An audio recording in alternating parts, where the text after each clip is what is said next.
Kitab Suci Indonesian Literal Translation. Injil Yeshua HaMasyiah menurut Yohanes pasal 19. Yeshua dimahkotai duri, ayat 1 sampai 15. Karena itu kemudian Pilatus membawa Yeshua dan mencambuknya. Dan setelah menganyam sebuah mahkota dari duri, prajurit-prajurit itu meletakkannya di atas kepalanya dan memakaikan jubah ungu kepadanya dan berkata, "Salam, hai Raja orang-orang Yahudi." Dan mereka melayangkan tamparan-tamparan kepadanya. Kemudian Pilatus keluar lagi dan berkata kepada mereka, "Lihatlah, aku membawa dia keluar kepadamu, supaya kamu mengetahui bahwa aku tidak menemukan kesalahan apapun dalam dirinya." Lalu Yeshua tampil keluar dengan mengenakan mahkota duri dan jubah ungu. Dan Pilatus berkata kepada mereka, "Lihatlah orang ini." Maka ketika para imam kepala dan para pengawal melihat dia, mereka berteriak sambil berkata, "Salibkan, salibkan!"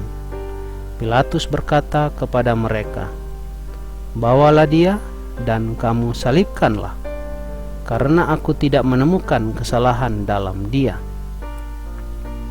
Orang-orang Yahudi itu menjawab kepadanya, "Kami mempunyai Torah, dan menurut Torah kami, dia harus mati, karena dia menjadikan dirinya sendiri putra Elohim." Sebab itu, ketika Pilatus mendengar perkataan itu, ia semakin ketakutan, dan dia masuk lagi ke dalam markas serta berkata kepada Yeshua, "Dari manakah engkau berasal?" Namun Yeshua tidak memberi jawaban kepadanya. Oleh karena itu Pilatus berkata kepadanya, "Tidakkah engkau mau berbicara kepadaku? Tidakkah engkau mengetahui bahwa aku mempunyai otoritas untuk menyalibkan engkau, dan aku mempunyai otoritas untuk membebaskan engkau?" Yeshua menjawab, "Engkau tidak mempunyai otoritas apapun terhadap aku, jika tidak diberikan kepadamu dari atas. Sebab itu, orang yang menyerahkan aku kepadamu, mereka mempunyai dosa lebih besar." Sejak itu Pilatus berusaha untuk membebaskan dia, tetapi orang-orang Yahudi itu berteriak sambil berkata, "Jika engkau membebaskan orang ini, engkau bukanlah sahabat Kaisar. Setiap orang yang ingin menjadikan dirinya raja, dia menentang Kaisar." Kemudian, setelah mendengar perkataan itu, Pilatus membawa Yeshua keluar, dan dia duduk di atas kursi pengadilan, di tempat yang disebut Litos Rotos, tetapi dalam bahasa Ibrani Gabata. Dan hari itu adalah persiapan Paskah, dan kira-kira jam ke-6. Dan dia berkata kepada orang-orang Yahudi itu, "Lihatlah rajamu." Namun mereka berteriak, "Enyahkan, enyahkan, salibkan dia." Pilatus berkata kepada mereka, "Haruskah aku menyalibkan rajamu?" Imam-imam kepala itu menjawab, "Kami tidak mempunyai raja selain Kaisar."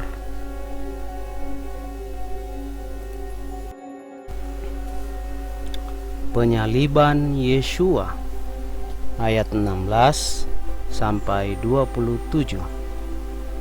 Maka kemudian Pilatus menyerahkan dia kepada mereka supaya dia disalibkan, dan mereka menerima Yeshua serta menggiringnya. Dan sambil memikul salibnya, dia keluar menuju tempat yang disebut Tengkorak, yang dalam bahasa Ibrani disebut Golgota, tempat mereka menyalibkan dia. Dan bersama dia ada 2 orang lainnya, di sisi sini dan di sisi sana, dan Yeshua di tengah-tengah. Dan Pilatus pun menuliskan sebuah prasasti serta meletakkannya di atas salib itu, dan yang tertulis adalah Yeshua orang Nazaret, Raja orang Yahudi. Maka banyak orang Yahudi membaca prasasti itu, karena tempat di mana Yeshua disalibkan berada di dekat kota. Dan itu telah dituliskan dalam bahasa Ibrani, Yunani, dan Latin. Sebab itu para imam kepala, orang-orang Yahudi berkata kepada Pilatus, "Janganlah menulis Raja orang Yahudi, tetapi dia berkata, Akulah Raja orang Yahudi." Pilatus menjawab, "Apa yang telah kutuliskan, aku telah menuliskannya." Kemudian ketika para prajurit itu menyalibkan Yeshua, mereka mengambil jubahnya dan menjadikannya 4 potong, 1 potong untuk setiap prajurit.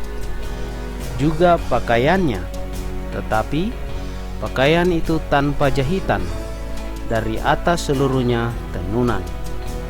Lalu mereka berkata seorang terhadap yang lain, "Janganlah kita merobeknya, tetapi kita akan membuang undi atasnya. Itu akan menjadi milik siapa?" Dengan demikian kitab suci dapat digenapi yang mengatakan, "Mereka membagi-bagikan jubahku di antara mereka, dan mereka melempar undi atas pakaianku."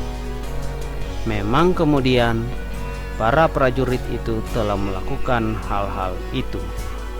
Dan di dekat salib Yeshua berdirilah ibunya dan saudara perempuan ibunya, yaitu Maria istri Kleopas dan Maria Magdalena. Kemudian ketika melihat ibunya dan murid yang dia kasihi berdiri di dekatnya, Yeshua berkata kepada ibunya, "Hai wanita, lihatlah anakmu." Sesudah itu dia berkata kepada murid itu, "Lihatlah ibumu." Dan sejak saat itu murid itu menerima dia ke rumahnya. Saat kematian Yeshua ayat 28 sampai 30. Sesudah itu Yeshua yang mengetahui bahwa segala sesuatu sudah diselesaikan, sehingga kitab suci telah digenapi, berkata, "Aku haus." Lalu orang menaruh sebuah bejana yang penuh dengan anggur asam, dan dengan mengisi bunga karang dengan anggur asam itu, serta menempatkannya pada sebatang hisop, mereka menyodorkannya ke mulutnya. Kemudian ketika Yeshua mengecap anggur asam itu, dia berkata, "Selesailah sudah." Dan seraya menundukkan kepala, dia menyerahkan rohnya.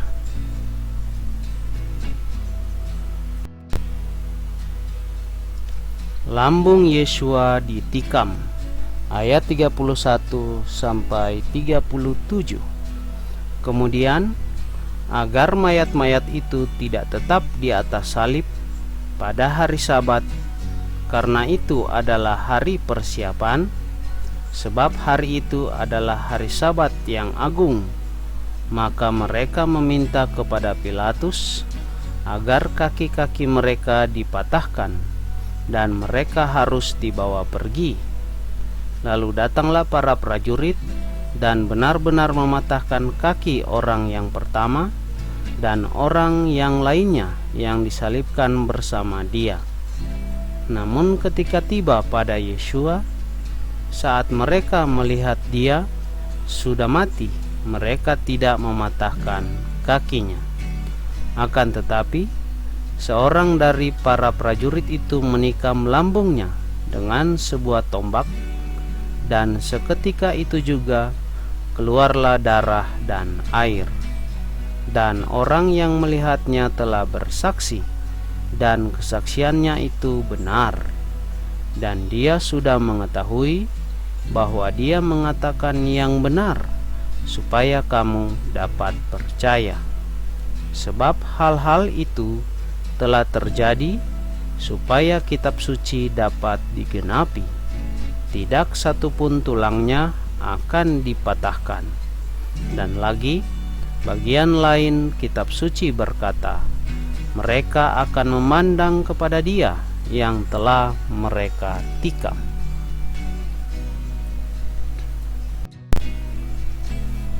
Yeshua dikuburkan, ayat 38 sampai 42.